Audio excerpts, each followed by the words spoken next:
വിശാഖം നക്ഷത്രക്കാരെ സംബന്ധിച്ച് ഗുണങ്ങളും ദോഷങ്ങളും ഇടകലർന്ന കാലഘട്ടമാണ്. വ്യാഴവും ശനിയും പൊതുവെ അനുകൂലമാണ് തുലാക്കൂറിലെ വിശാഖംകാർക്ക്. രാഹുകേതുക്കൾ ഗുണങ്ങളും ദോഷങ്ങളും ഇടകലർന്ന നിലയിൽ നിൽക്കുന്നു.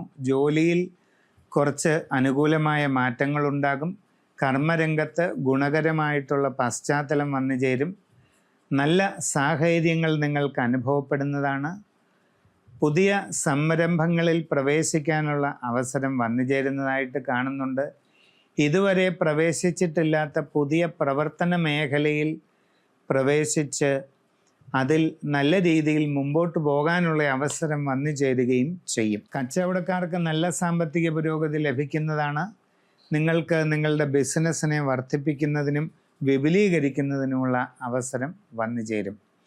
കുട്ടികൾക്ക് നല്ല പഠന പുരോഗതി ലഭിക്കുന്നതായിട്ട് കാണുന്നുണ്ട്.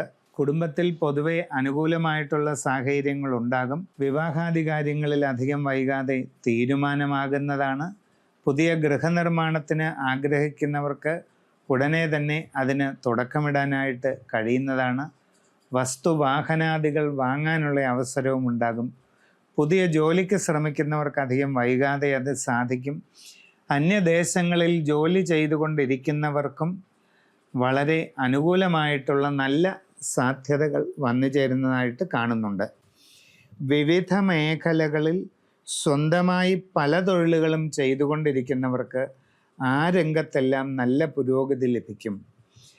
അതുകൂടാതെ വ്യത്യസ്തമായ മേഖലകളിൽ ഔദ്യോഗിക രംഗത്ത് പ്രവർത്തിച്ചു കൊണ്ടിരിക്കുന്നവർക്കും ഗുണാനുഭവങ്ങൾക്ക് സാധ്യതയുണ്ട്. വ്യാഴത്തിൻ്റെ പൂർണ്ണമായ പ്രയോജനം ലഭിക്കുന്നതിന് ഗൃഹത്തിൽ സത്യനാരായണ കലശം പൂജ ചെയ്ത് സ്ഥാപിക്കുന്നത് നല്ലതാണ്. നിങ്ങളുടെ ജാതകത്തിലെ ഇപ്പോഴത്തെ ഗ്രഹസ്ഥിതി വിശദമായി പരിശോധിപ്പിച്ച് ദശാകാലങ്ങളൊക്കെ അറിഞ്ഞ് വേണ്ട പരിഹാരം ചെയ്യുക.